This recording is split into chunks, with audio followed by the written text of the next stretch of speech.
Hello to all of you amazing web slingers. Welcome to Livin on the Edge, the podcast all about our friendly neighborhood Spider-Man. My name is Alec. I am one of your hosts. You can follow me at _the smart Alec on Twitter because I changed my handle recently. Oh, wow. All right. And I'm Brian. You can follow me at Red L Reviews on Twitter. I haven't changed mine since my second episode on here.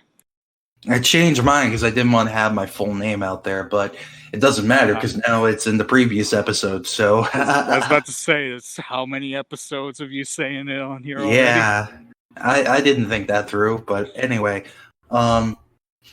So if you want to follow our podcast on Twitter, you can follow at LOTE_podcast. If you want to follow On Comics Ground on Twitter, you can follow at On Comics Ground. And if you go to our website, you'll find daily reviews, news, editorials, and all that jazz. So, Brian, how are you tonight? I'm doing all right. I'm recording out at night again like I did in the last podcast, where I'm just like my school's back lot. I've people walked by and just see you sitting in the back lot just talking into your phone. Sometimes. If there was one or two people last episode, they just minded their own business. They probably assumed I was on a phone call. Well, that's actually logic. That's actually logical. I was trying to be funny. That's my bad. But yeah, I'm doing. Well, I've had an interesting past few days. I got a sore throat on Saturday that's lasted till today. I had a drink on Saturday night that I drank a bit too quickly, and Sunday morning I threw up all over my bathroom. Cleaning that up was fun. And now I'm very sore from throwing up so much.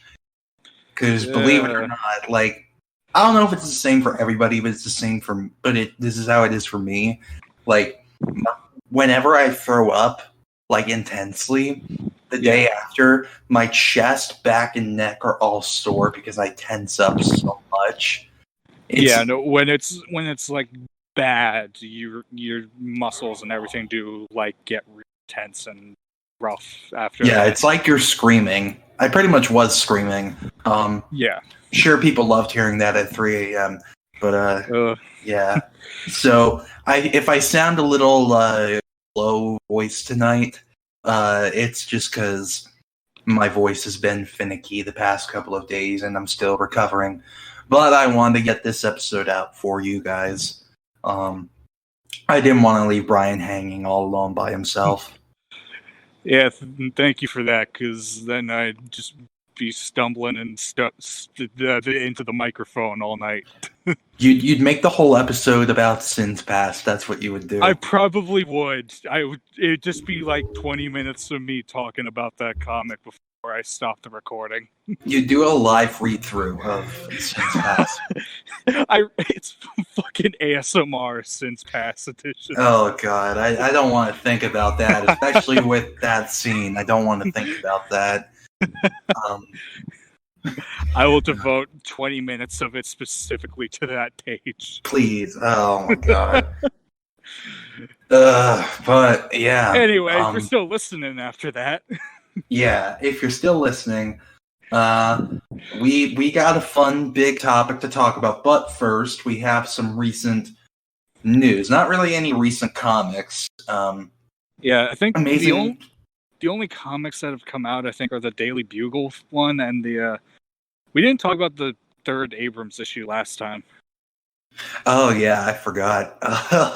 Yeah, that should tell you something about it then. DC actually literally straight up stole Faye Ito from J.J. Abrams and Henry Abrams and gave their copy to Joker. So that's fun. Yeah, I keep making the jokes because it's all I got anymore, but she just straight up looks like a JoJo character. She does. She literally does. She looks like Jolene in clown makeup. I don't know how else to describe it. I tweeted on Twitter where it's a DC executive is like, hey Jeff, what are the kids like these days? They like big titty goth GFs, and the executive's like, perfect, we'll give one to Joker. But yeah, so Abrams issue 3. I don't understand what's happening. Peter Parker's intestines are like being plugged into, like he's in the Matrix. I don't know what Cadaverous is and like what he wants with Peter and MJ at all. You remember the plot to Amazing Spider-Man 2? He wants that. Oh shit, that's right. Yeah, because apparently in this world, Richard Parker worked for Tony Stark and made, like, literally did the Amazing Spider-Man 2 thing where he used his blood to make a magic cure-all, but then died soon afterwards. I will say, I really like that Riri was now, like, the head of Stark Industries, was now, like, the CEO. Yeah, that was cool. That is the end of my positives. I don't know, like, I was getting to know who Ben and Faye were as characters, and then in this issue, it's like they're just there to be explained exposition to. Yeah, I honestly, outside of a little bit with Ben, I not really get into either of them ever. Yeah, I don't know. It's like also like the ending of the issue sets up like revived dead Avengers mixed with like cadaverous technology. Yeah, I'm just thinking of that next Avengers Heroes of Tomorrow movie with the robot Avengers. Yeah. Just instead they're cyborg zombies like Future's End. Yeah, I don't know. Now, is this series 5 or 6 issues? I can't remember. I think it's only 5. Yeah, they have a lot to wrap up in 2 issues. I think the next issue comes out next week or we'll this see. Week. I don't remember because it got delayed 11 weeks. Yeah, it's sad because like I'm one of the few who are like this started out with like a shit ton of potential.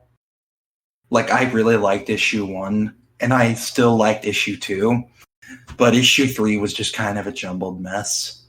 Yeah, which that's how I felt with most of the series up to this point, because like it just feels like Spider-Man Reign but Mayday, except Mayday's a boy now.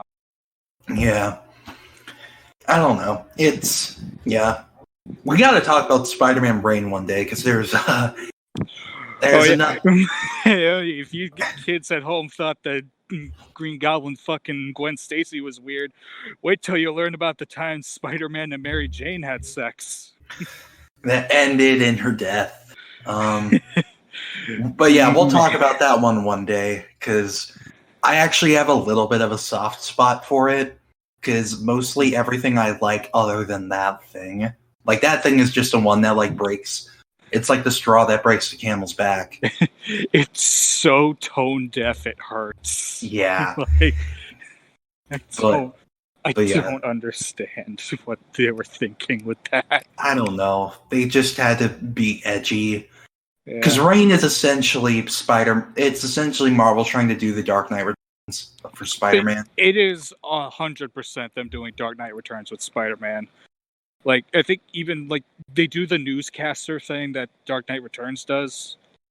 Yeah. And the news people are named after people who worked on Dark Knight Returns.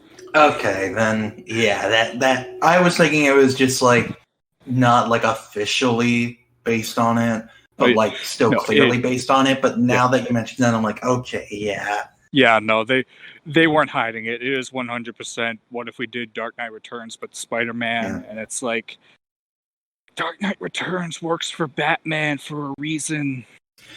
At least they didn't hide it. It would have been worse if they hid it.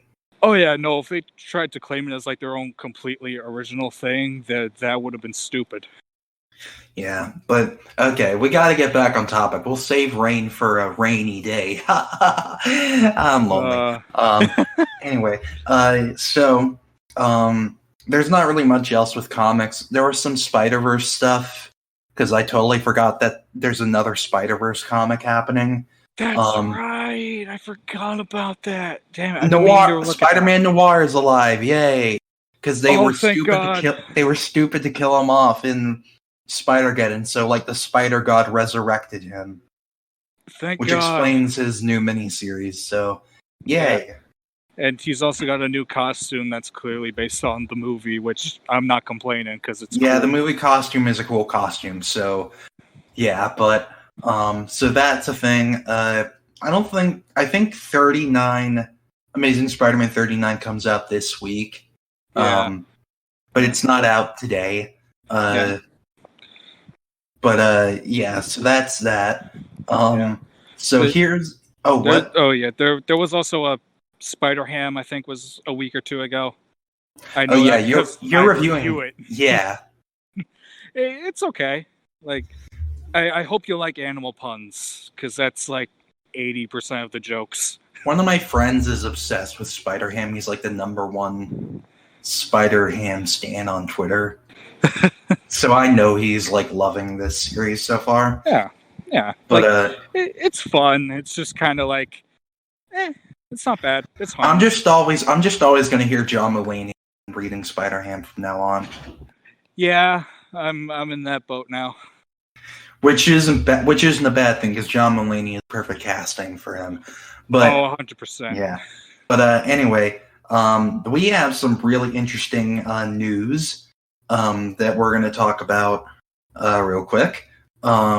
So first, this was a big bombshell thing last Wednesday that I don't think any of us saw coming. I did like a triple take when I saw this on Twitter. Like, I saw you quote tweet this, and I literally had to, like, for a few times be like, okay, am I seeing this right? Is it saying, like, is this a fake account? Is it just a typo? But, like, no, it's legit. Sam Raimi is apparently directing Doctor Strange in the Multiverse of Madness. Holy shit. And with those simple words, all my interest in Doctor Strange 2 has suddenly resurrected after being bogged down for the past couple months. I was like not looking forward to it at all after Derrickson left, because I was just like, oh great. Yeah, it's never a good sign when the director leaves. Yeah, like the only time I didn't think it was that bad was when Edgar Wright left, because like he left because Marvel pretty much just asked him, hey, put in the Avengers compound and put in Falcon. Like, that was it. They didn't ask for much more, and he left over that. So yeah, which I kind of understand, but at the same time, like, it's a scene. Like, it's not worth leaving over, in my opinion. Maybe there's more to it that I don't know. I'm sure there's some behind-the-scenes like crap that we don't know about. But in the end, I thought Ant-Man was still a very was still a very Edgar Wright-esque movie. Like, it has his like very fast pacing and tone and everything to it. Yeah. So, but like with this, it was like it felt like Marvel was just full on rejecting the horror thing, and I was like, oh no. Especially with the rumors that like it was going to bring back Loki and all these other characters like America Chavez and like a lot of people are in this movie apparently. Yeah, but I'm just like, okay, whoever's going to replace him is just going to be like a fine director who works well with the studio that'll do the job and get the paycheck. Yeah, but then I was going to say like they're going to get a studio yes man basically. But then Sam Raimi comes in and he's like, hey, I'm going to do Doctor Strange now. And I'm like, what? Yeah, okay. Another Steve Ditko superhero is having a movie. I'm in. It isn't, like, and also, like, think way back to Spider-Man 2. Yeah, what do we call this guy? Doctor Strange. That's pretty good, but it's taken. What if? Well, it ain't taken now. What if this movie shows how that thing happens? I think it would be hilarious if the Raimi-verse gets a cameo in this movie somehow. Here's the thing. We've talked about how like Spider-Man 4 is never happening. Like it's not gonna happen. It's not. I know that some fans were excited because now their 0% chance just jumped up to 1, but it's not happening. It's not happening, but since Sony wants to do a live-action Spider-Verse movie, and Sam Raimi is directing a multiverse movie with Doctor Strange, the gears in your head have to turn, especially because Sam Raimi also really loved Doctor Strange and wanted to make a Doctor Strange movie for a long, long time. Oh, yeah. But like I said, he loves Steve Ditko characters. Yeah, and for good reason, because Steve Ditko characters are great. Yeah. Except Talking Duff, but don't worry about that. Well, we don't talk about that. Anyway. I'm not a fan of them. But, but, like, and some people are like, oh, what if, like, oh, it'll never happen because Marvel asked too much of him and he'll interfere with his vision. He and Kevin Feige go way, way back. Like, Feige, people don't really talk about it as much, but Feige did help work on the Raimi movies. Oh, absolutely. Like, he got his start with X-Men, and like he worked his way up because he was such a fan of comics and had such astute knowledge of them.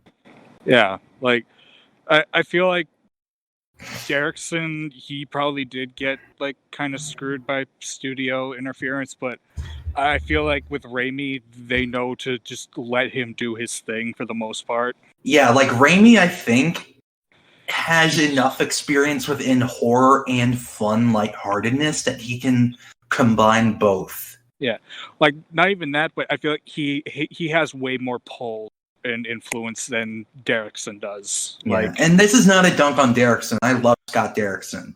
Yeah, Scott Derrickson is a great movies. director.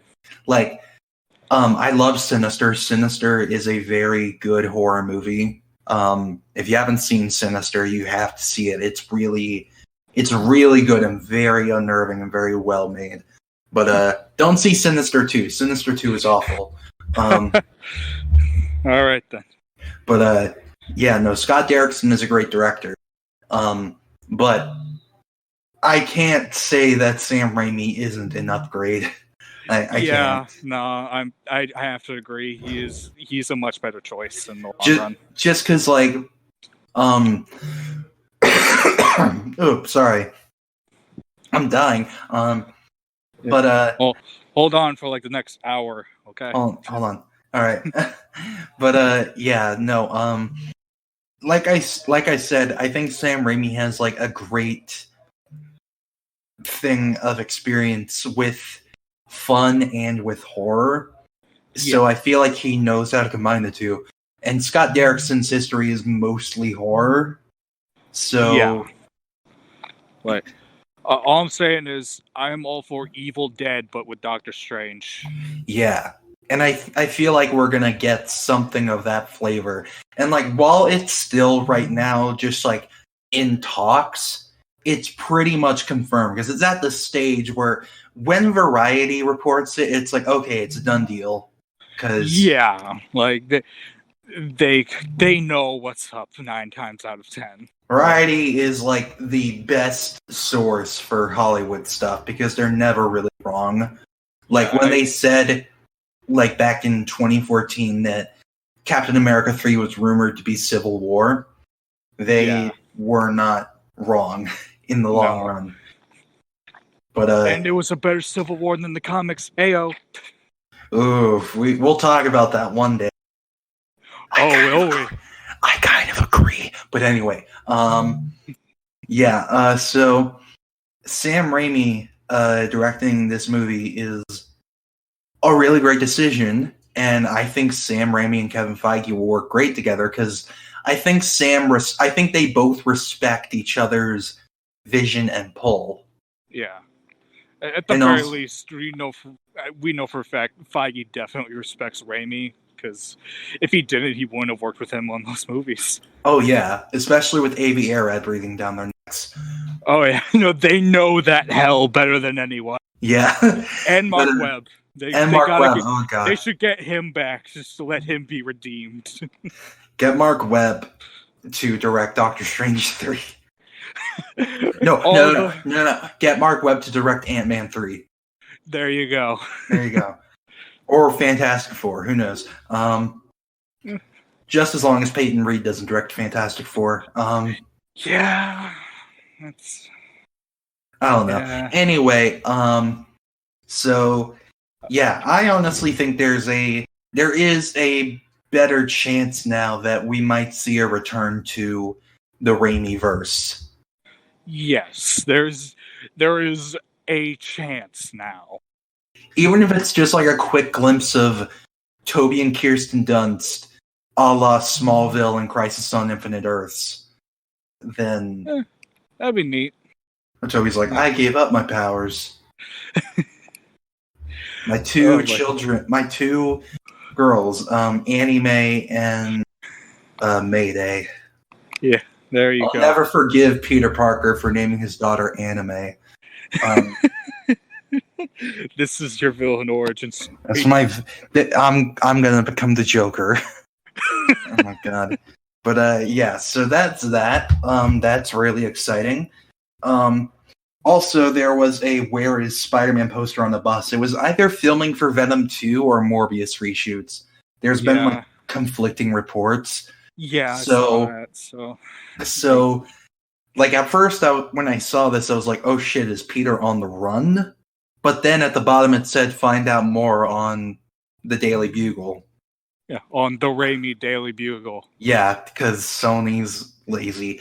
Yeah, I want to know how specific these Spider-Man movie rights are that Sony, I guess, just isn't allowed to even like use the suits or the logos.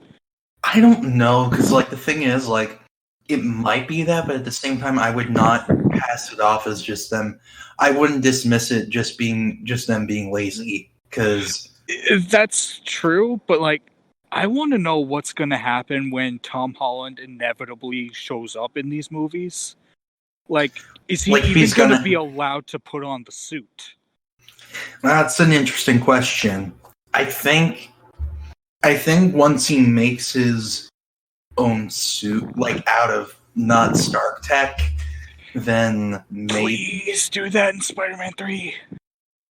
Now, like, what I want for in Spider-Man 3 is, like, I wouldn't mind him using technology to put the threads together to make the suit, but have it be just a techless suit altogether. Except for the eyes. The eyes are... Because Peter invented that technology. So, yeah, he invented the lenses all on his own. And the web shooters, it's just Tony, like, made them smaller. Yeah. So, like, I wouldn't mind if he used, like, resources to just put the threads together to make the thing. But yeah, so I don't know. Maybe after Spidey 3, things will become more clear, because these two movies are definitely setting up Spidey 3, and it just makes me so scared that... Yeah. It makes me so scared that they're just gonna show up and be the, like, main focus. I will cry. I've said it before. It's just gonna be a total mess. Like how they merge these two together. Yeah, I don't know. We'll see. Because I don't know, maybe they can't cross over into his movies, but he can cross over into their movies. But I feel like that's what's gonna happen because, like, again, if it seems like they can't even use the suit or the logos, like, what are they doing? I don't know. I'm just like, I feel like they are setting up Sinister Six, but yeah, because it's the one thing Sony knows. Yeah, they don't know that and Venom. That's it. The Sinister Six and Venom are all that Sony knows. It's just the two stories. It's like how Warner Brothers only knows The Dark Knight Returns. Exactly. They know Dark Knight Returns and Death of Superman. So they made them one movie. Yay. But yeah. But again, another episodic bell. You're welcome. Add it to the tally mark. Add it to the tally mark. But yeah, so so like, yeah, so at first I was like, oh, when I saw this poster thing, I was like, oh shit, is Peter on the run? But then when it said at the bottom, it said find out more on Daily Bugle. I was like, maybe he's in the raft or in like a prison or something. That'd be cool. Which kind of lines up with these leaks I saw from last fall about what Spidey 3 would be like, where it's like the leaks were, and again, grain of salt, because the script is probably wasn't even written yet when these. Oh, I guarantee you, it was only a couple pages into like a first draft, maybe. Yeah, so like what it said was that like the film opens up with Peter Parker being arrested by a SWAT team in his home and then taken to a prison. But like if he's being taken to a prison, I'm just like, did they forget that he's superhuman? Like he could literally break out of those handcuffs whenever he wants.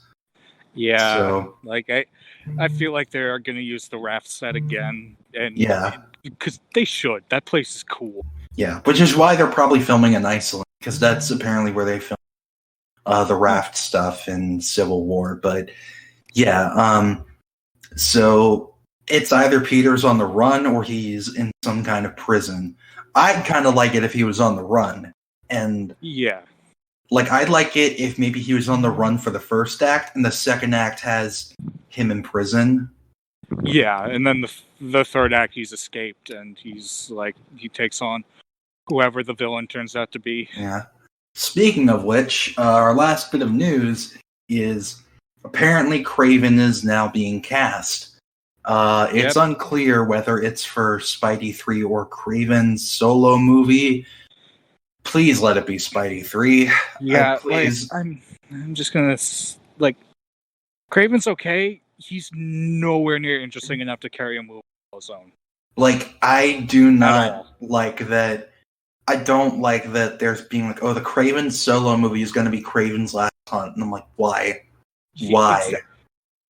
Just make that a Spider-Man movie. Like, I just, like, the plot is right there for Kraven to go after Peter. People are saying it is gift-wrapped for you. Like, people are saying, what about Scorpion? I'm like, Scorpion can be there too. Why the hell not? Like, multiple villains can be done right, like Homecoming did. Yeah, it's just that fucking Sony does not have the best track record of it. Yeah, Marvel did. The only one that they got right was in Spider-Verse. Like, Homecoming had 3 villains. It had Vulture, Shocker, and Tinkerer, and they all worked together fine. Like, Vulture was the main threat, and Shocker was just a lackey, and Tinker gave them both weapons. Yeah, like that was it. That's all you need. Just Scorpion could be like just a goon, basically. Like give him the tail, but like he's not quite Scorpion yet. Yeah, like it's like this movie has like such potential to be amazing, and I will be really upset if Sony just squanders it because they want a Kraven solo movie. I'll be very upset about that. Yeah. Like, some reports have said it is for the Kraven solo movie, but others have said it's like for a project. And also it might be them using the Kraven solo movie as like a disguise for Spidey 3. Which I don't really understand why you would do that. Because maybe they want to keep it a surprise, because they know that people know that they want a Kraven solo movie to happen. Maybe it's just I don't know. That just seems weird. Yeah, I don't know. But then again, Sony is weird, so you're not wrong. They are putting out a Morbius movie. But yeah, so as for who I'd want as Kraven, I want either Joe Manganiello, Jason Momoa, or Adam Driver. I am. That one tweet was enough to convince me to jump on board the Adam Driver train for Kraven. Because I really want Adam Driver in the MCU in some capacity, and like Kraven would be like such a good role for him. Like he's got the look. Like, he would be such a different Craven, but, like, I can totally see him. Just give him the Ben Swallow physique, and he'll... Give him that cool lion jacket where he's just shirtless underneath. Yeah. There you go. Some rumors are saying that they're gonna, like, update him to make him a bounty hunter, which, like, makes sense to me. Yeah, no, that's fine. Like, Yeah. big game hunter doesn't make that much sense. Especially nowadays. Yeah, like, that wouldn't... Especially, like, because Craven's whole thing is that he's a big game hunter, but he hates other hunters, which they explain in Hunted, which we talked about recently in one of our episodes. Yeah. So, like, it just... You get in murky waters there, because Craven's supposed to be the one that respects nature. So making him a bounty hunter would be fine. They could still keep, like, the hunting background, but, like... Yeah, like he used to be a big game hunter, but then he got bored hunting, like, animals, and now he hunts, like, man. So he became a bounty hunter. Yeah. And, like, you could still keep the, like, honorable hunter thing going for him. It's just... Yeah, you could make him, like, a real threat. Yeah. Yeah. So... Yeah, I think Adam Driver or Joe Manganiello or Jason Momoa would be great. I don't think Jason Momoa would do it just because he's busy with Aquaman 2. I think that ship sailed the second Aquaman made over $1 billion. Yeah, so I don't think Momoa will do it, but, like, either Joe Manganiello or Adam Driver. Joe, because DC is doing nothing with him. Yeah, they wasted him on that 10-second Deathstroke cameo. It's such perfect casting, and they just wasted him. Why? The suit was so good. Why don't y'all just put the Gareth Evans Deathstroke movie through? Why? Okay. So Craven is coming. Hopefully it is in Spidey 3, because it would make so much sense. Because we need Craven. But Sony's actually going to resurrect that old Craven Mysterio team up we've always wanted, and then make a spin-off with the both of them. Yay! You know that scene from Punisher, like the from season 1, where it's like Frank's in that nightmare where he's like, no, wait. Yeah, and it's the video coming in, and but someone spliced that with some hints that like Jared Leto is gonna be in the MCU with Jake Gyllenhaal and the Sinister Six, and I'm like, yeah, that's me. I'm like, that was me when I saw Venom going into production. Yeah, because I did not think that movie was gonna and somehow it did. But yeah. Anyway, that's that for news.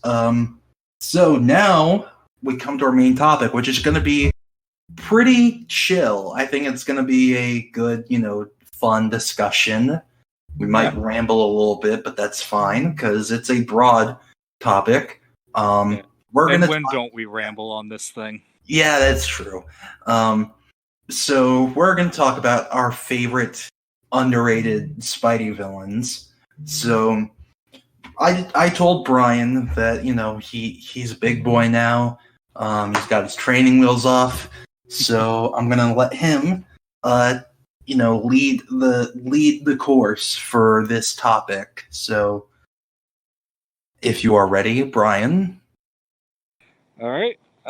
Yeah, so like Alex said, we're going to be talking about like underrated Spidey villains because in case you don't follow our Twitter, back in December when I was given like control over the Twitter account alongside that was Alex, a mistake. It totally was, but it gave us this episode. You tweet about Sins Past like every week. That's not true. I've done it like twice. Well, you'll do it more often, I'm sure. Oh yeah, once I get more comfortable with the power, I'll be abusing it. When we do the episode on Sins Past, you'll be... Every day leading up to it, I will post a panel. You'll post a panel from that infamous...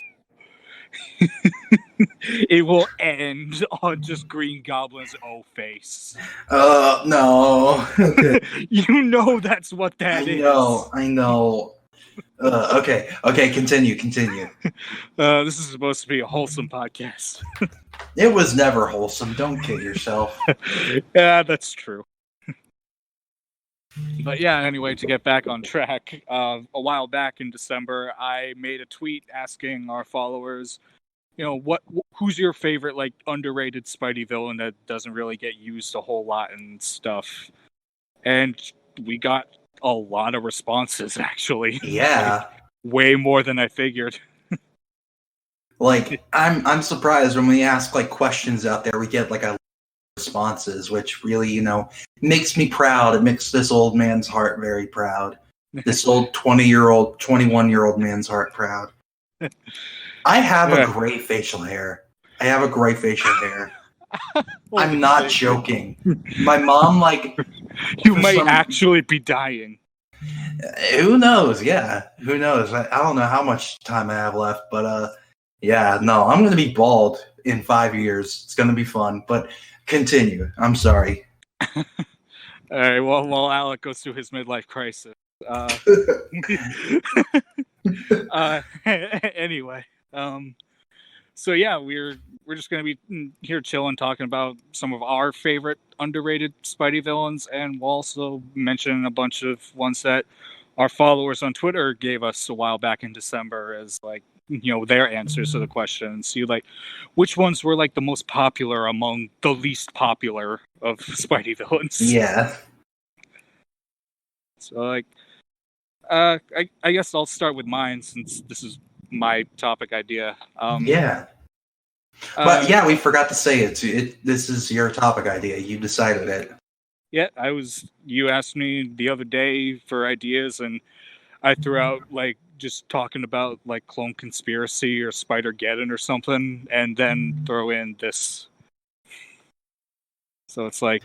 Yeah, and it works because I didn't have enough time to read through Clone Conspiracy. Yeah, so. Which, let's be real, no one has time to read that. Now I'm going to need a month to sit through Spider-Geddon again, so... Yeah, no, we will be talking about those one day. Eventually, but yeah. Anyway, to go back to Spidey villains. But one of my favorites was always Alistair Smythe and the Spider Slayers. Oh yeah. Like, just something is really cool to me about like a villain who like devotes their lives like specifically to build things to kill the hero like that. Yeah. Like to the point where he made himself into a weapon to kill him. Yeah. Every time I think about Alistair Smythe, I always think about the animated series where he had these big dorsal fin lasers on his shoulders. Yeah, those were weird.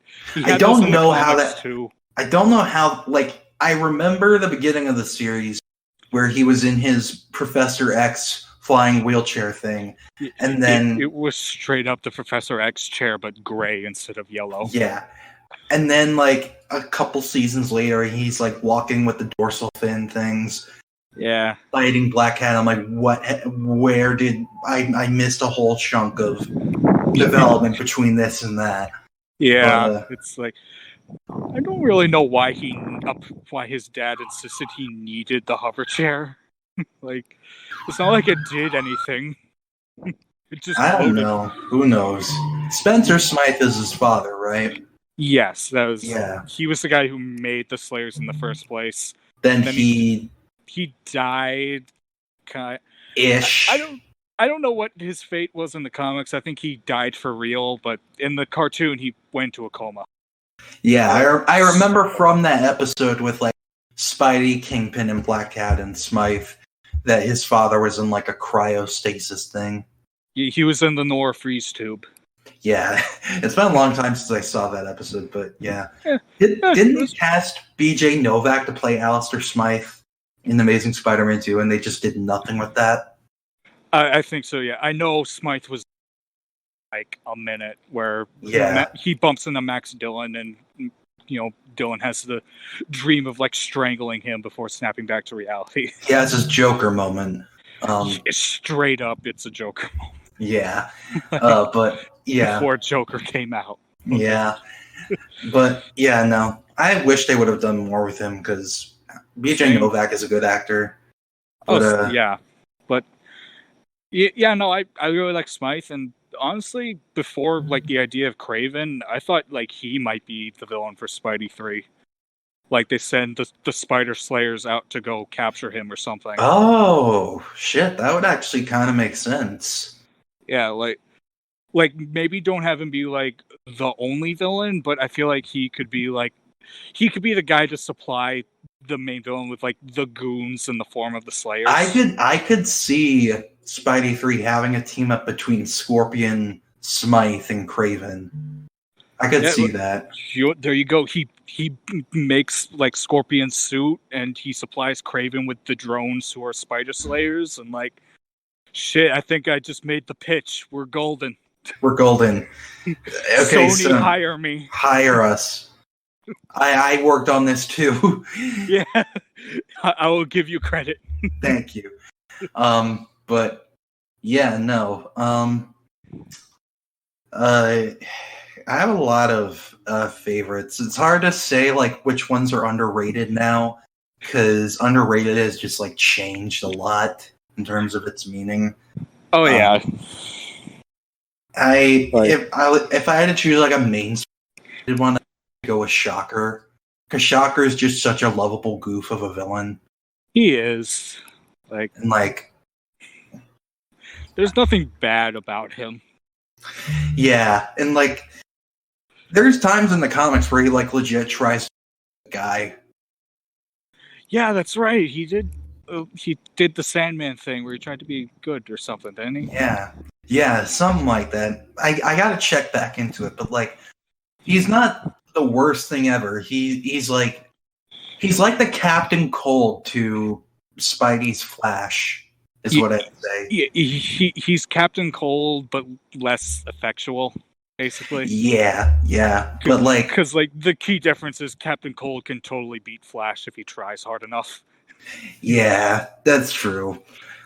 But who knows? I don't know. I saw the concept art recently of what Captain Cold is gonna look like for the Flash show, and I'm just like, shit. I'm really glad we didn't get that. Because they were gonna do the New 52 thing where he had like cold powers. Oh no, that's stupid. Stay away from that. But they discarded that for a more traditional one. And good, because like he was awesome on that show. Yeah. Like I'm trying to remember the actor's name. Wentworth Miller. He was perfect. Oh, Wentworth Miller was amazing. He's a fantastic actor. Like he plays such a sardonic supervillain so well. Like he has the voice for it. He really does. And then I think his name's Dominic something, who plays Heatwave. Dominic Purcell. Thank you. Yeah, he's also great. And the fact that I didn't know this when I first started watching Flash, but they worked together as brothers on Prison Break. Yeah. So like I that's why they were cast together, I think. It's 100% why they were cast together, because they knew they already had great chemistry, so why not? Yeah. Hang on. Okay, I didn't get run over. Good. Oh, shit, what did you do? I'm just walking around the lot and the truck just drove by. Oh, shit. That would have been awkward if you got hit. I would have had to carry this whole thing by myself. Yeah, the one night I get my topic. But I love Shocker. I think there's just something so classic about him. Yeah. Like any time he's in a video game, I always look forward to fighting him. Same. Like he's just fun. I think he's a perfect video game villain for Spider-Man. He really is. Like from the Spider-Man 2002 movie game, like everything with fighting him is just so much fun. And I think it's just because he has like a simple enough power that's like effective but like beatable. Yeah, like he shoots like shockwaves from his gauntlets. Yeah. You can do a lot of really cool stuff with that. The only time it wasn't fun was with Amazing Spider-Man 2. Man, and that's such a disappointment too, because he had a pretty neat design. Oh, I liked his design. How it was like how it was like he had a hoodie that was like the pattern of the Shocker suit, and he had like just a balaclava mask. Yeah, that was yellow with the brown stripe on top. Like, yeah, he looked cool. And then he got like one fight, and it was really lame. That game was weird with how it tried to do the like choice system. Yeah, I understood the idea, and I think it can be implemented well. It's just it was implemented well in Web of Shadows. You know what? There you go. That explains it. We got to talk about Web of Shadows on episode 1. That's a good game. That's a spicy meatball. But that's a good game. Good game. But I really love Shocker. I want more of Bokeem Woodbine as Shocker because we didn't get enough of him because he is Herman Schultz according to the script and the cast list. Yeah, he's Herman Schultz Shocker. The other guy was just some dude. Jackson Bryce was his name. Yeah, I don't know if he was in the comics at all, but I don't know. The way they did Shocker and Homecoming was weird. Because, the first guy had the personality of Herman Schultz, but then he just gets killed. Like, he's the one calling himself the Shocker, and then Vulture kills him and then gives it to Herman Schultz, and he's like, now you're the Shocker. And and then he beats up Spidey in the parking lot, and then that's the end of him. Yeah. I don't know. I think we'll see him again one day. I'm sure. If we do, I hope he gets both gauntlets. And the suit. Yeah, and also I really hope that the gauntlets, shoot this time. Oh yeah. Last time he could only punch, and it's like, what are you doing? Yeah, I don't know. We'll see. I don't know. I remember there was a fake leak, in 2016 showing what Shocker was going to look like, and it looked really cool, but it was just like a fan-made thing. And there was a mini comic that came with a Target edition of Homecoming that had Spider-Man facing off against Shocker. And they made a design for Shocker for the movie that was in the comic and used for the toys, but they didn't use it in the movie. That's always the worst. Yeah, I don't know. I hope we see my Shocky boy again. But what's another underrated villain you love? The Spot. I was gonna say that too. Yeah. His power set alone is enough to make me love him. It's so simple but so creative. Exactly. When used properly, he is borderline unstoppable. Yeah. His Achilles heel is that he's not a monster. He's an actual person. Yeah, exactly. Especially in the 90s cartoon where he's actually a somewhat decent guy. He just needed money. Yeah, I remember that episode. I forgot how it ends. I think he exiled himself to... him and his wife get sucked into a big portal that he was trying to close, but they end up in limbo. We never see where they go, and we never see where Eddie Brock and Cletus Cassidy went. I think they went to Dormammu's place. Because that's where they were opening the portal. To the Dark Dimension? Yeah, I think that's where they went. That's a sad ending for Eddie Brock. Yeah, no, that's... Congratulations, you're in hell and you don't got anything to bargain with. You're gonna live for eternity, but you're not gonna like it, as Stephen Strange said. Nah, but I mean, at least the Carnage symbiote escaped and bonded with Peter Parker instead of Ben Reilly. Yeah, that was cool. That was a neat twist on things. Oh yeah, I liked Spider Carnage in that last two-parter. Yeah, that was a much better Clone Saga than what we got. Oh, 100%. But it helped that we got 10 minutes of it. Yeah, but no, I like the Spot a lot. I'd love to see him done in a movie. Oh, just I think he would be a great villain for Miles because he's not really used with Peter, often nowadays. So I think like he can make a resurgence as a villain. I think that would be great. Or for Gwen, because now Gwen is in 616. Yeah, I think too. she like goes back and forth. Okay. Yeah, like I think she goes to school on 616 or something. That's odd. Yeah, I still need to read her book. I'm just kind of going off of memory. Yeah, me too. All I know is she fought a version of Jackal at one point.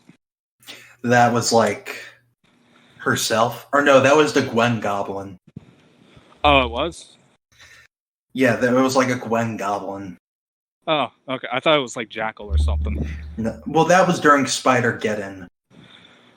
What? Okay. My memories are all... I don't know. I don't know either. I think the only Spider-Gwen comic I ever read was for like her debut before Spider-Verse. Yeah. And it's not even because I'm not interested. It's just I got so much other stuff to read. The one where Peter is a gamer? Yeah, and turns himself into the lizard. Rises up against society only for Gwen to kill him. Look, it has to be done. That's a sad origin story, though. Like, that's sadder than Uncle Ben, I think. Oh, 100%. Like she literally killed the person she loved. Yeah. Because she was so obsessed with beating the villain and seeming like a hero. Yeah, and it's not even like when Peter accidentally killed Gwen where, it was an accident. Where, like, no, she straight up killed him in a fight. Yeah.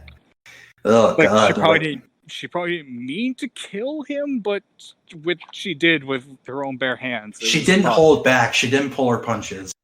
Yeah, which, as Superior Spider-Man showed us, you really should when you have spider powers. Yeah. But, yeah, I don't know. I love to see the Spot.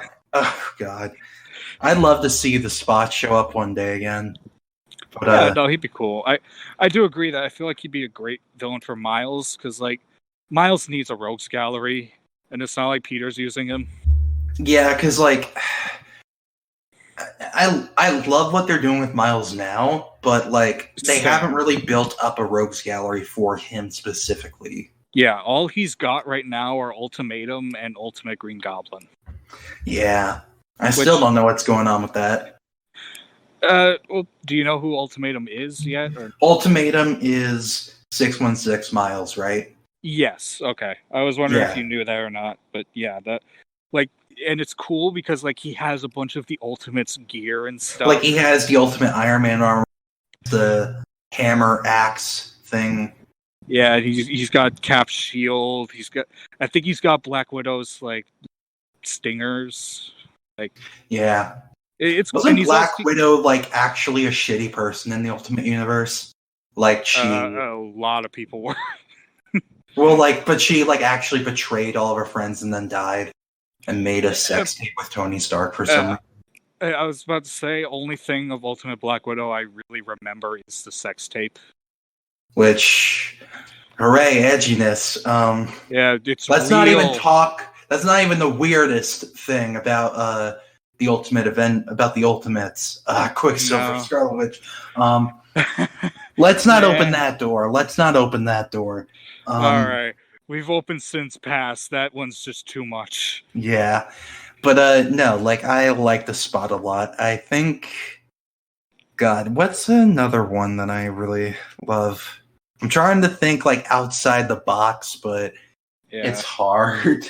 Yeah. But shit, I'm blanking. I'm sorry. I didn't prepare. I'm terrible. I'm a terrible host.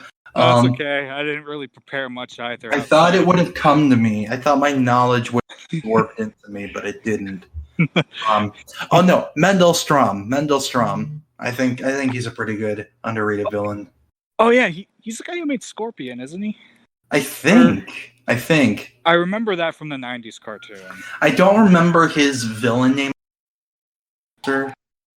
Oh, maybe it was... No, that was a different guy. Let me look it up real quick. I can open Marvel Wiki on my phone.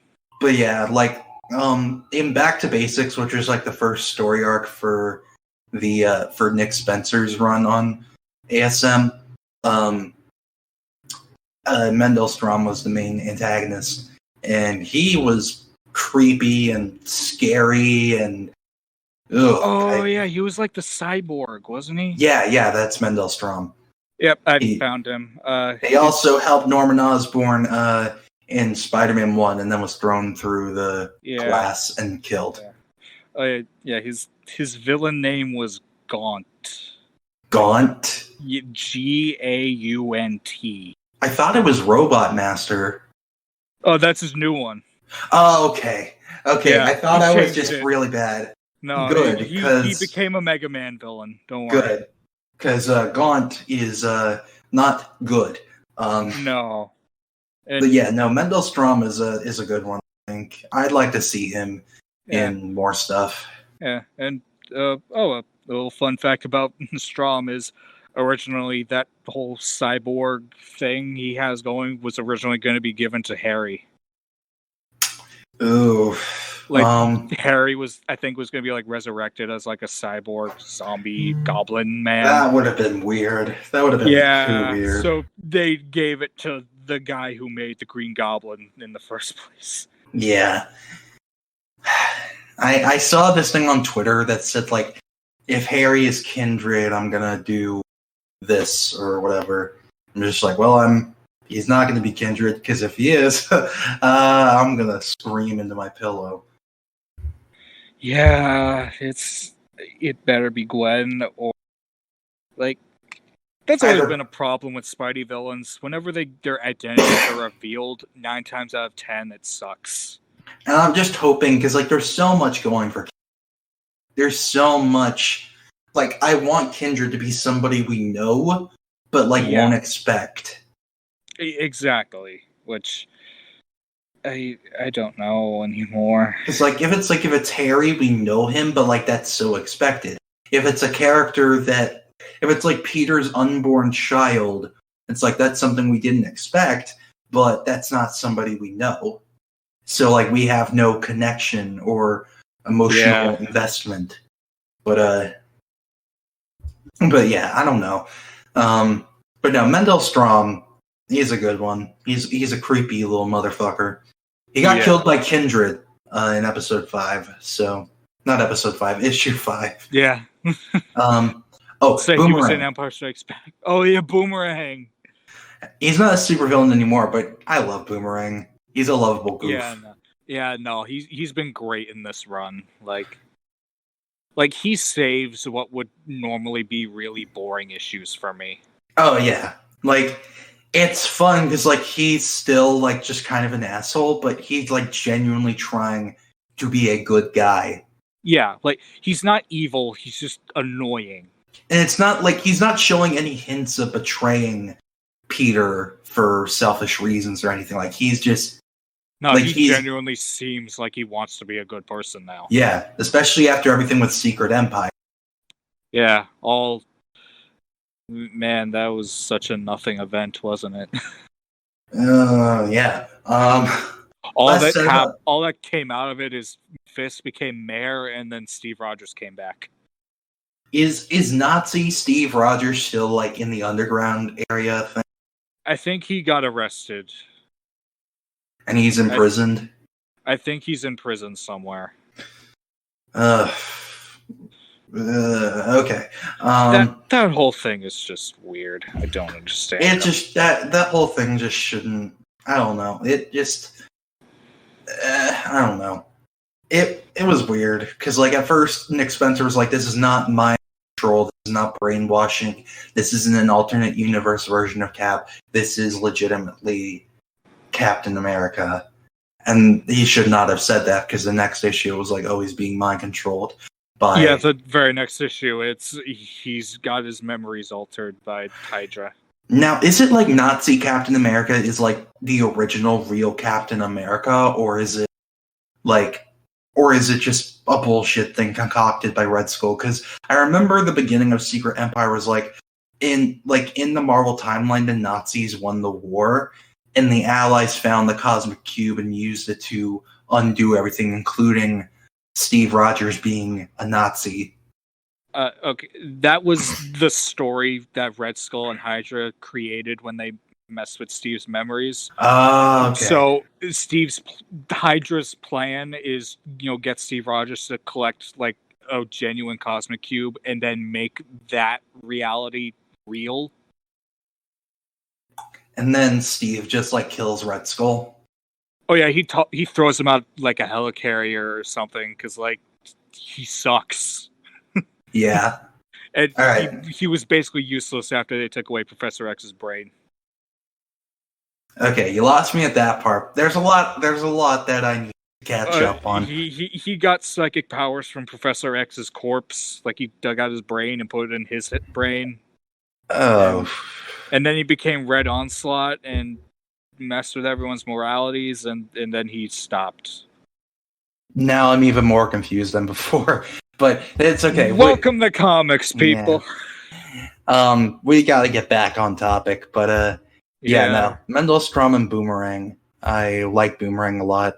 The Beetle is a good one. Beetle's great. Yeah, like I love the current Beetle and I love Ultimate Beetle. Yeah, Ultimate Beetle was like fearsome. I liked him. Yeah. It was kind of like an evil Iron Man with wings. Oh yeah, absolutely. In the game too, he was a lot of fun to fight. He was hard as shit, but he was a lot of fun to fight. Yeah, I'm trying to.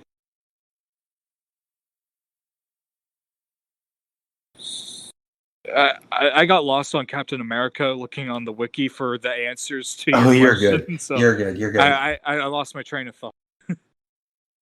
You're good, but yeah, Beetle's another one I'd like to see.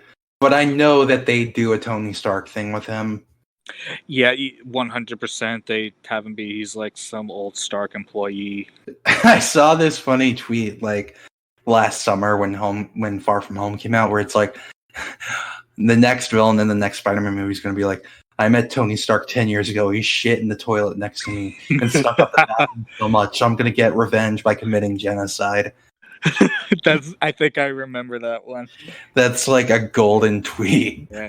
My favorite is fucking Galaga guy from the first Avengers coming back as a villain because Tony called him out. No, that was a joke. Is Galaga villain coming back? Oh, right. Because Tony called him out. I legit thought for a second he was part of Mysterio's crew. If he was, I would have fucking lost my shit. I mean, Peter Billingsley was. So. Yeah, exactly. That would have been amazing, but it also probably would have been shit. Yeah, I don't know. Shit, that reminds me. Hydro Man is another really good one. Yeah, Hydro Man is really. I think him and like the Spot were like the two most popular among like our responses from people. Oh, cool. What were some other ones? Sin Eater was one. People seem to really like. Yeah, Sin Eater's like a classic one. Yeah, but I mentioned on I think it was the last episode. He's kind of like if Punisher just went villain. Yeah. Yeah, which he's really cool. I'm excited to see more of him. Oh, same. I'd love to see him in a movie. They'd have to make it very dark, though. Yeah, that one might need an R rating, honestly. Yeah. Like Sony's Sin Eater origin story. Oh my god. It would just be Joker and Punisher in one. It'll be called Sin. It probably would. I don't think they'd actually go and call it Sin Eater. It'll be about a down on his luck, middle-aged white man, mad at cops and officials. And society in general. He goes on J. Jonah Jameson's talk show, tells J. Jonah Jameson he gets what he fucking deserves. Shoots his head off with a shotgun. He tries to, but his mustache deflects it. Yeah. The movie ends with him with some green paint spilling on his hands, and he covers his whole head in green paint like a mask. Yeah, he shaves his head too, so it's like... No, his hair gets burned off and fire. He gets the Lex Luthor treatment. Gets the Lex Luthor treatment. Oh man. Sony, please hire us. Please. I'd kill to see like that in the Oscar the Grouch Joker movie. Yes. But yeah. So what are some other ones? We got Tombstone. Oh yeah, Tombstone. I love Tombstone. Yeah, my favorite version of him is easily the Spectacular. They used him, I think, because they didn't have the rights to Kingpin. I feel like that might have been the case, and I was okay with it because, like, it made him cool. Because he serves a very Kingpin role. Yeah. I liked what they did with him in the Insomniac game. Because he was very different from... Yeah, he was like a drug dealer who was, like, making people as, like, invincible as he is. For, like, a brief second. Yeah, which... That's a really cool idea. Yeah. And like he's part of a biker gang, and it's like, was Tombstone part of a biker gang? I don't remember. I don't think he was. I wouldn't be shocked if he's like worked with some before. Yeah, but like this is a straight up biker gang. Like they have leather jackets and bandanas around their necks. Yeah, and he's got a big chain. Looks like Dennis from the SpongeBob movie. Oh my god, he does. God. I'm picturing him with the sunglasses and the hat. And Dennis scared me as a kid. I was legitimately terrified of Dennis. Oh, he was horrified. He was like the Terminator, but emotional. like he enjoyed what he was doing. Shit. Exactly. That's what made him scary. He stabbed David Hasselhoff in the butt. Oh, that was funny though. But yeah, no. Tombstone is I'd love to see Tombstone in the movie. Yeah, I think that'd be really cool. Like, yeah, if we can't get Kingpin, get Tombstone to do the role. You know who they should get for Tombstone? Ooh. That guy from Black Lightning. Oh yeah. What's his name? Let me look him up. The guy who plays Tobias Whale. Marvin Crondon. Third. Yeah, no, he's great.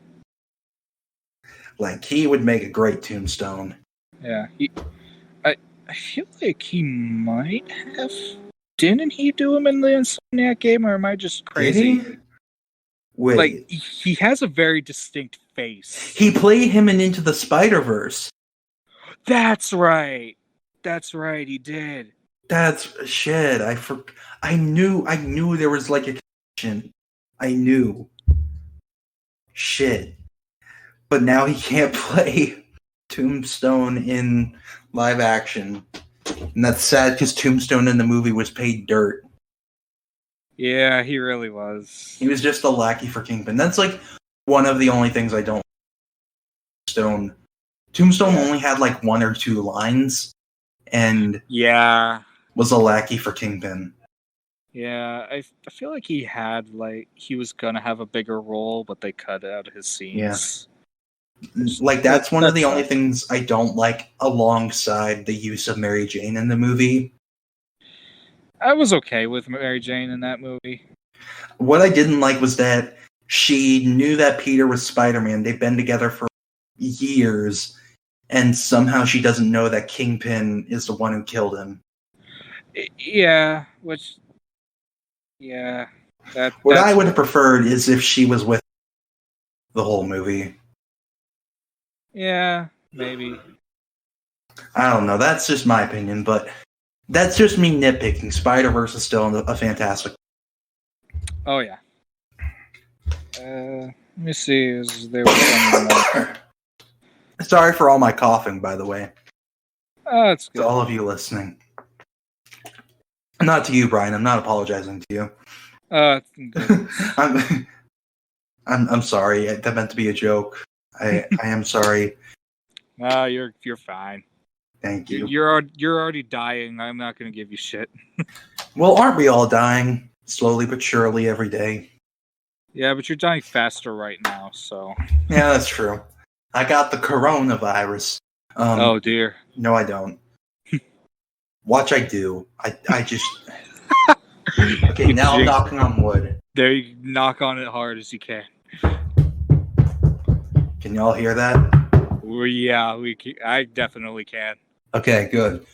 I'm not willing that into existence any further. All right. And to go back to the topic, the last one that's like new is the Sandman, I think. I think Sandman counts because he hasn't really been since Spider-Man 3. Yeah, I was about to say Spider-Man 3 was the last thing he was known for, and okay, I'm gonna be honest. I love the way he portrayed in Spider-Man 3, even though I do not like the fact that they retcon him into killing Uncle Ben. Yeah, that was just stupid. Because that made it so it was nobody's fault. And it's like, you just ruined the point of Spider-Man. Yeah. Like, you ruined the origin that you did so well in the movie before. Like, even though in Amazing Spider-Man, Uncle Ben dies over chocolate milk, they still make it that it's Peter's fault.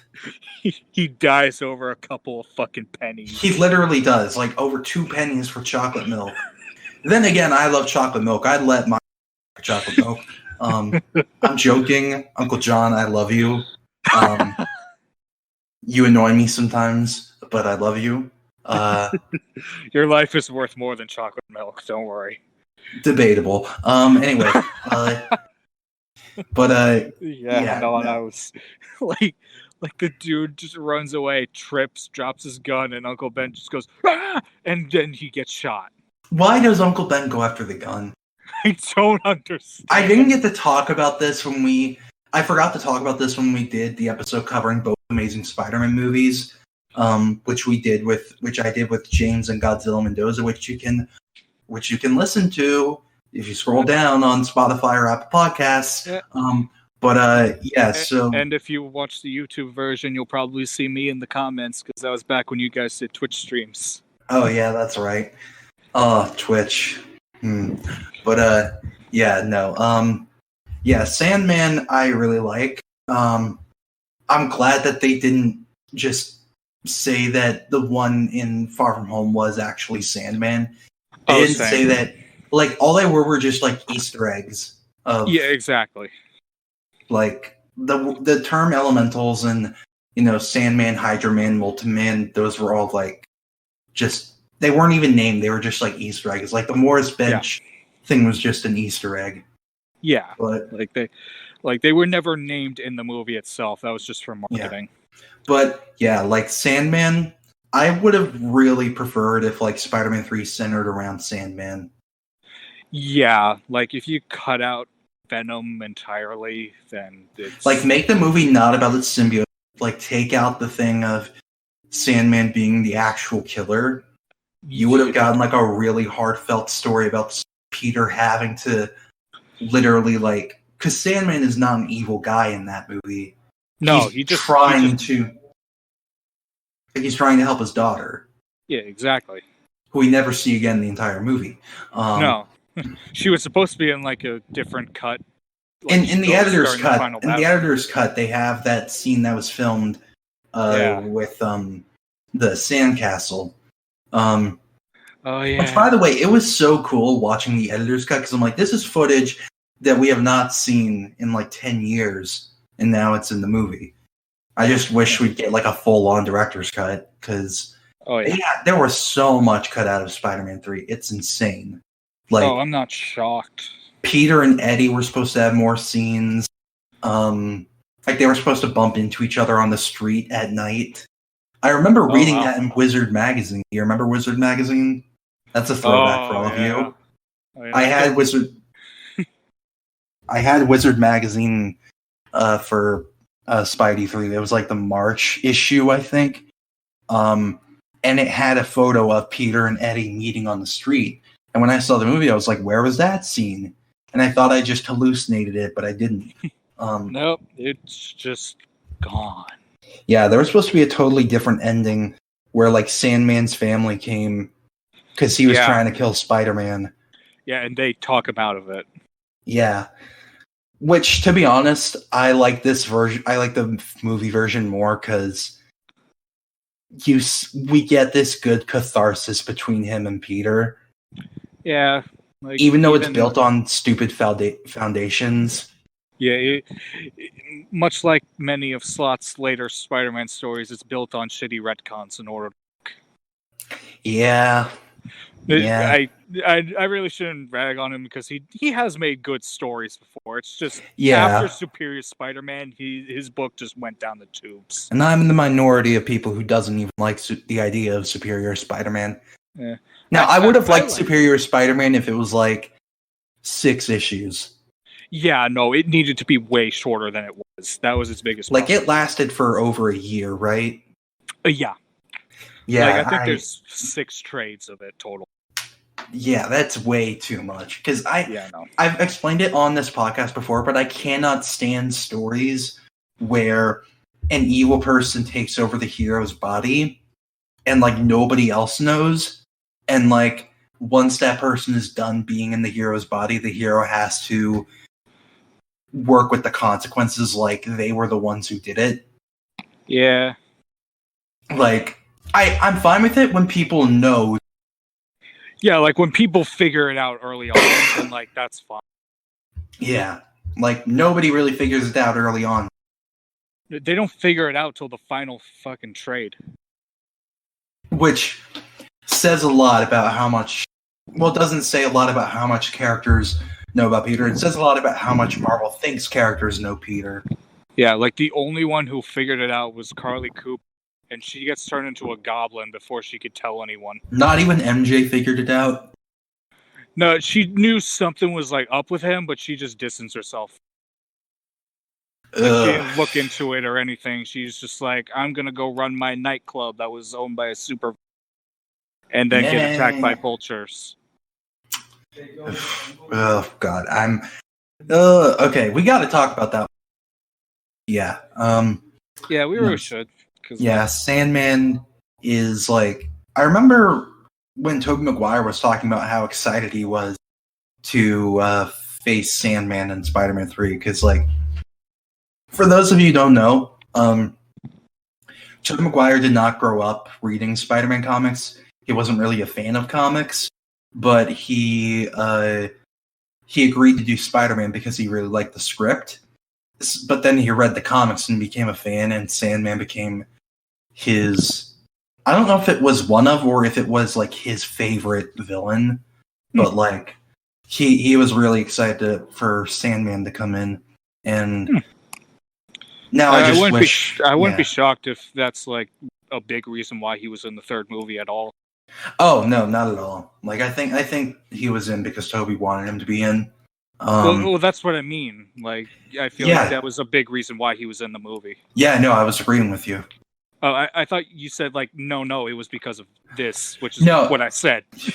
No, what I'm I was saying. Oh yeah, no, Okay, I think you cut out as soon as you said the because I just heard oh no. Oh, I'm sorry. It's okay. It's okay. You're credit for everything you said. Okay, go ahead. Yay. But yeah, no, I really love Sandman. He needs to be in more stuff. I'm surprised they haven't tried to put him in more games. I know, right? It feels like it'd be super easy. He was in Shattered Dimensions, but his level was so boring. It's the worst one in the game. A lot of the Amazing all the Amazing Spider-Man levels were just boring. The only one I liked was Juggernaut's. Juggernaut was fine. I don't remember much from it. I remember more from the... Yeah, Craven's was more memorable because it was a jungle, but I just kind of like Juggernaut's more because I just thought it looked cooler, honestly. Yeah, I don't know. I remember more from it somehow. I don't know why. Doesn't even matter how hard you try. Nah. Keep that in mind. I designed this rhyme to explain myself how I tried so hard. Did you not get it the first time, or? You cut out when you started it. Oh, I was doing the In the End by Linkin Park. Oh yeah, in the end, doesn't even matter. One thing I don't know why, it doesn't even matter how hard you try. Oh yeah. But yeah. No. Yeah. I'd love to see more of Sandman in the future. Even as a good guy, I'd love to see him in an Avengers movie as a good guy. Yeah, that'd be cool. But yeah. He's a bit more mainstream. I don't know if that counts as underrated, but like, I feel like it counts mostly because, like he said, he hasn't really been in anything in like years. Yeah, I'll give it that. Would Morbius count? I would say so. It's like he's only known for the '90s cartoon, and like that's it. And Plasma. Yeah, especially Plasma. We already talked about that in the last episode. Yeah. Yeah. Morbius had an interesting story in the Spider-Man 3 game. Oh, did he? Yeah, they paired him up with in the PS2 version of it. Oh, okay, that's why I don't remember it. Yeah, I played the PS2 version first because I only had a PS2 at the time. Gotcha. And then, like a couple of years later, I got the Xbox version, and the Xbox version did not have Morbius in it. But in the PS2 version of the game, you had him, and he was like paired up with Shriek, where it's like Shriek was his wife, and she was infected with the symbiote, and that's why she became like they were both infected with some form of the symbiote, and that's why they like. So that's how they like get their powers and stuff. Yeah. Huh. So like expanded on the symbiote beyond just Peter and his suit, but yeah. Well, that's neat. Yeah. Oh, Shriek is a cool one too. Shriek, we haven't talked about Shriek. She's gonna be in Venom too. Oh yeah, no, they're doing Maximum Carnage, but with just two of the group. Because they can't have Doppelganger. Because no. Yeah. And no one cares about Demo Goblin, who's another underrated villain. Yeah. But oh, sorry, I'm stretching. It's okay. But yeah, no, Shriek is a very interesting villainess. Yeah. She's like in love with Carnage, isn't she? Yeah, pretty much. I remember them being like a couple. Like in Absolute Carnage, they sacrifice her and turn her into like, the Goblin.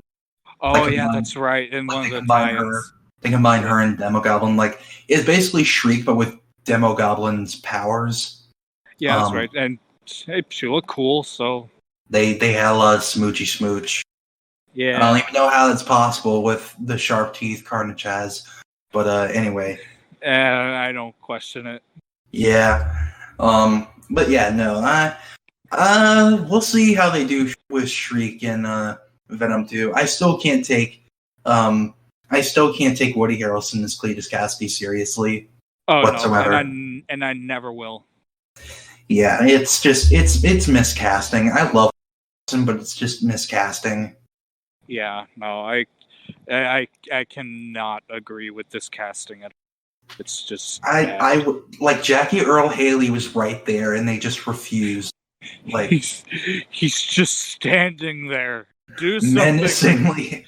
Exactly, because that's how he stands. Like he hasn't really been in much recently. Like he has the perfect look for Carnage. They could have literally gotten him. He doesn't even need the stupid carrot top wig. He's already a redhead, isn't he?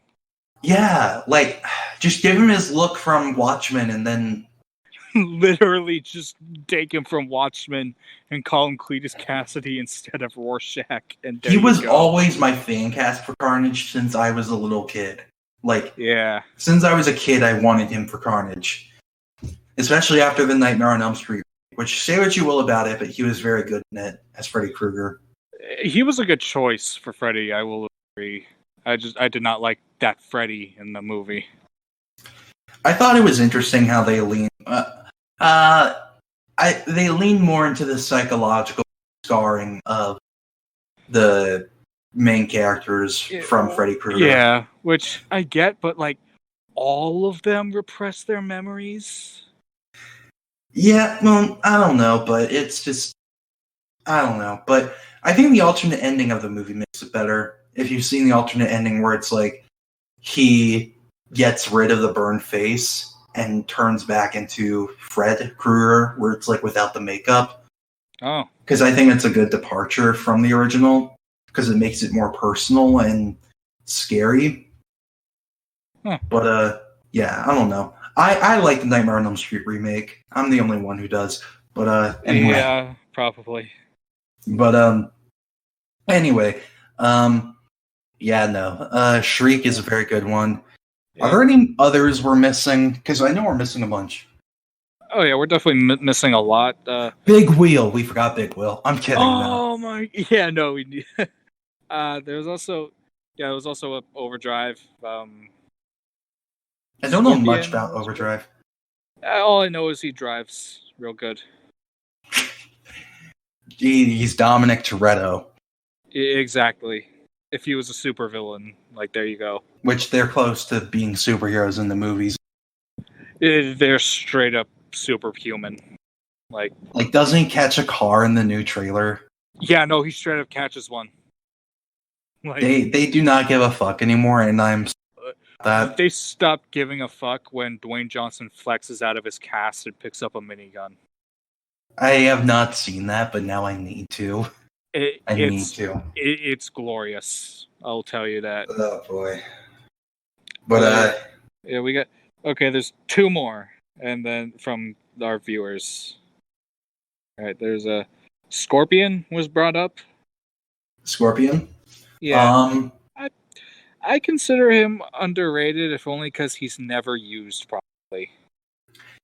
Yeah, I mean, he was recently used a couple times in the comics, but yeah. Which that was nice. The best use he's had was that, like, Jameson arc. Yeah, and I mean, like, everybody kind of forgets that he's a literal cannibal. He just we don't talk enough about that time when he was with when he was like, yeah, like, he was just a deplorable piece of shit. Yeah. And then I think when they made him Scorpion again, they kind of backtracked and said, oh no, it was a symbiote making me crazy. Which, no, it wasn't, because, like, they've proven the symbiote's kind of sane. Well, no, by that point, Venom was insane. Oh, okay. Yeah, it wasn't until Flash went to space and got it fixed, it was calm again. Okay. I wonder when they're going to reveal the name of the symbiote. Because they tease, like, it was either Rex or somebody who teased. It was like Rex or the Maker who said, "Do you even know the symbiote's name?" And that's right. Yeah, I think it was Maker. Yeah. So I think we're gonna find out eventually what the symbiote's name is. Because I don't like it just being Venom. Because, like, I don't like in the movie how it's like the symbiotes are just named Venom and Riot, like literal Transformer names. Like, they're straight up Decepticons. Yeah, like, okay, this alien race of goo people call themselves edgy names like Venom and Riot. Okay, I believe that. Yeah, they were born from the darkest depths of the 90s. Yeah. But yeah, so Scorpion, really hoping we see him soon, because it's long overdue, and Michael Mondo is a great choice for him. Yeah, like my favorite thing about Scorpion is whenever they really emphasize the fact that he's supposed to be the anti-Spider-Man. Yeah. Because I feel like people just kind of forgot about that after Venom, where he, like, started becoming more like a giant tank man. Yeah.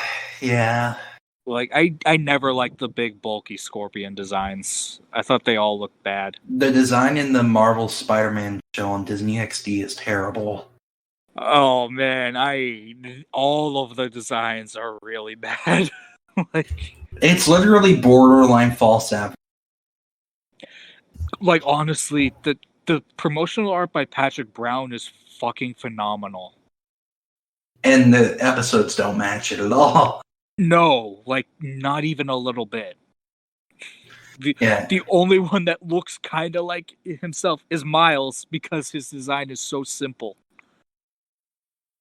It's just, I don't know. I don't like that show. I just want a show that focuses on one Spider-Person again. Yeah, I'm tired of, like, by episode, 8, Miles was a Spider-Man. And now Gwen is a Spider-Person. Yeah, and we got the Spider-Girl, we got Spider-Gwen. Anya Corazon. Yeah, which I miss when she was called, Anya. Or Yeah. Aranya. I don't quite recall. Aranya? Yeah, that I like that name way better.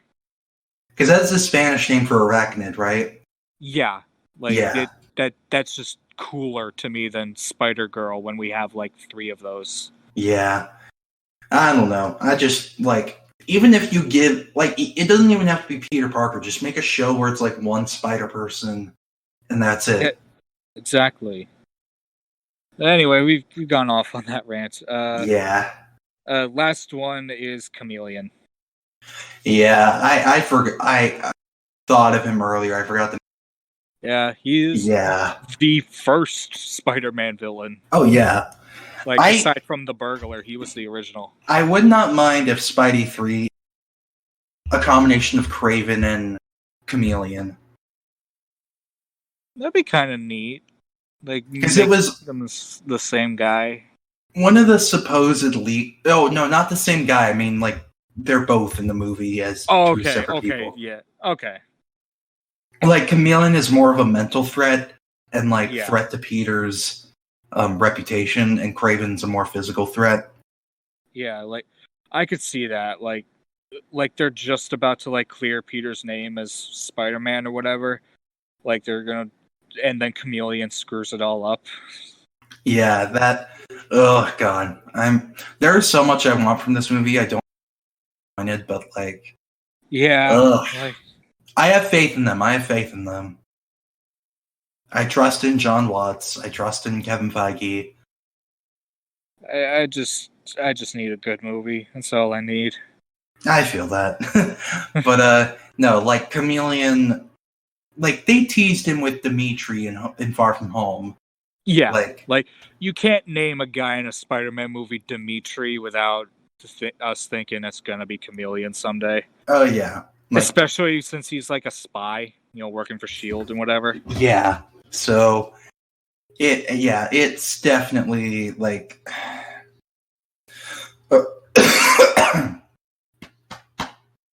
Sorry, I can't cease my dying yet. Nah, don't worry. Just a couple more minutes. And I'll pass on to the afterlife. All right, and then I will take over the show, and it will be mine.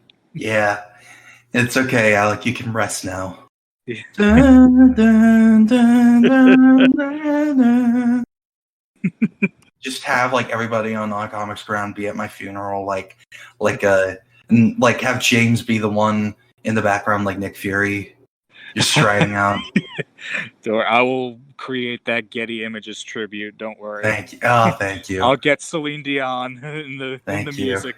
Yay. But yeah, no, Chameleon is just such a cool threat to Peter and to just any hero, because dude can look like anybody and act like anybody. Yeah, shapeshifters are some of my favorite powers, because exactly it leads to the paranoia kind of stories. I just remembered a stupid tweet last year who I wanted for MCU Chameleon. God. Johnny Sins. What? Because the meme is that he has the man with a million jobs. He's a doctor. He's a Marine. He's a police officer. He's a firefighter. A student. And it's he's the real life Chameleon. Somebody tweeted at me saying the man with a million jobs is perfect for the man with a million faces. You know what? I can't even fault that logic. He's even bald. He's even halfway there. If we're going by Chameleon from the 90s cartoon.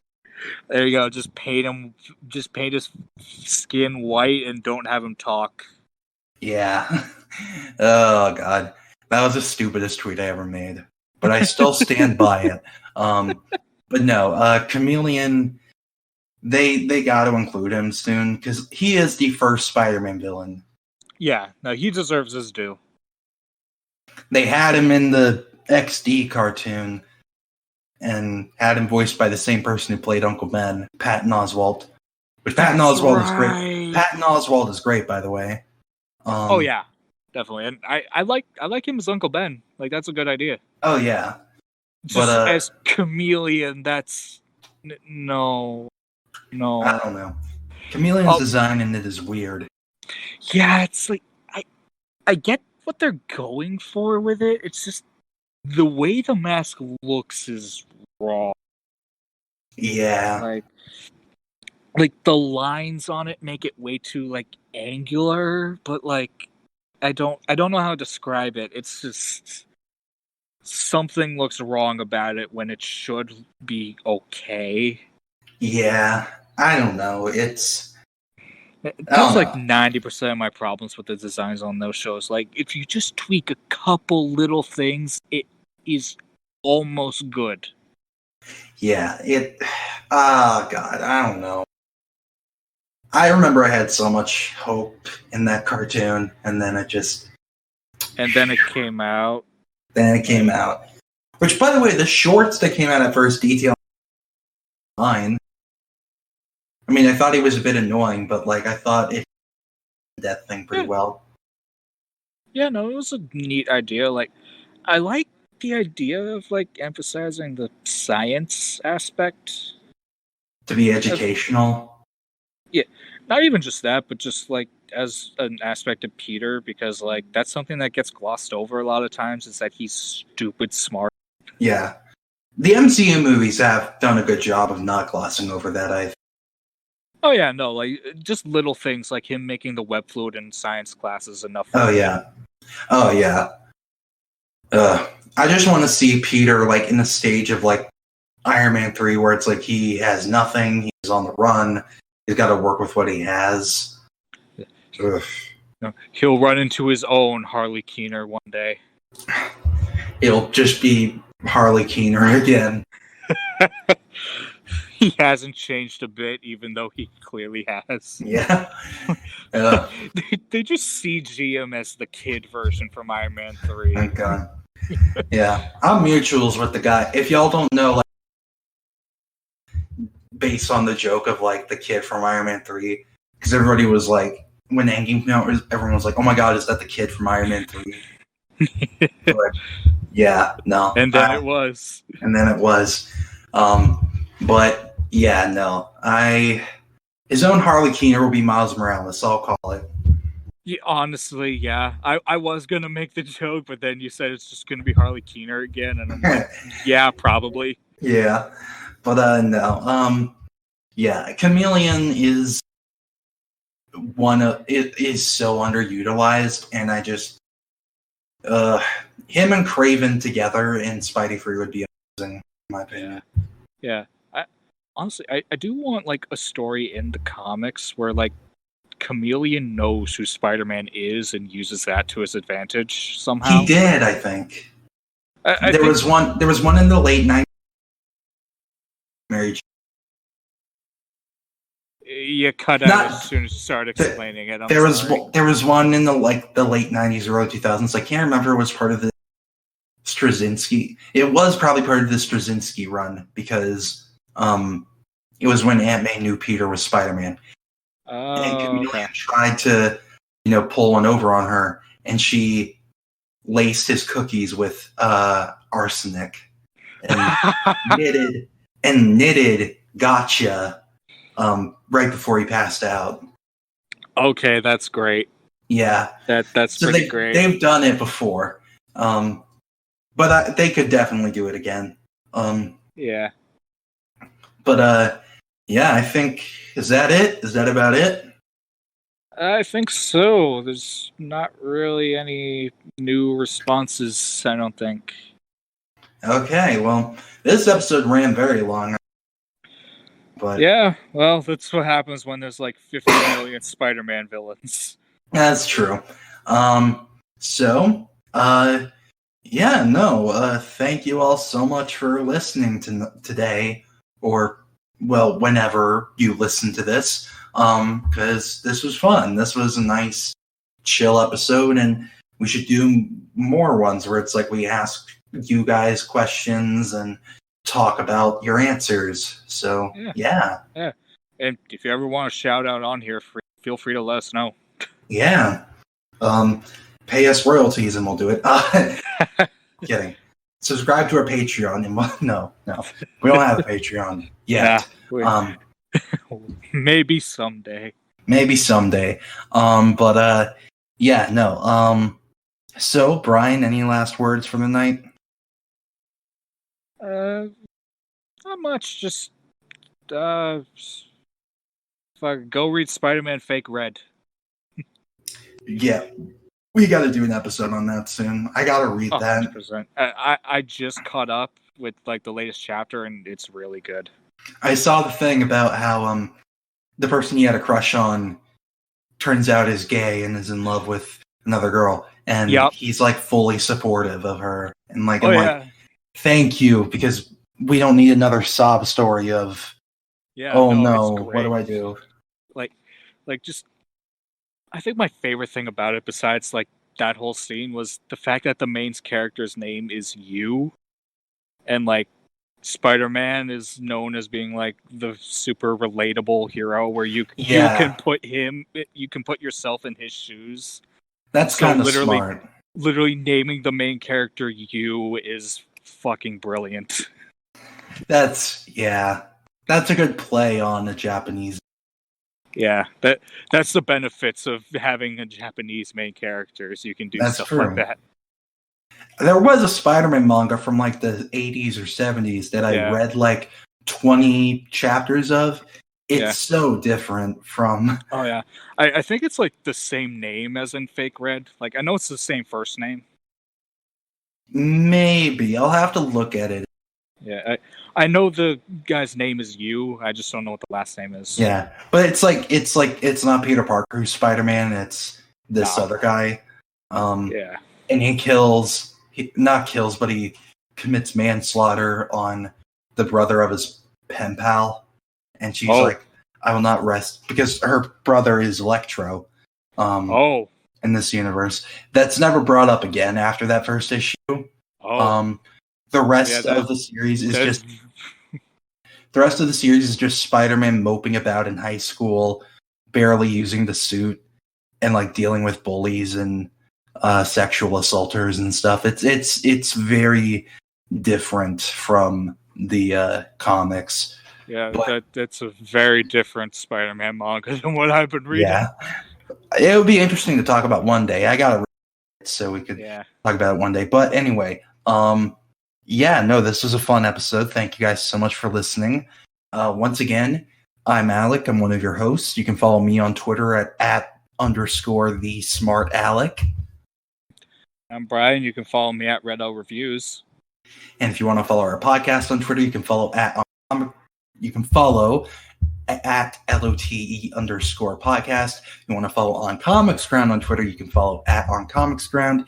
And if you go to our website, thanks. We post daily reviews, news, editorials, and all that jazz. So thank you so much for this very long episode.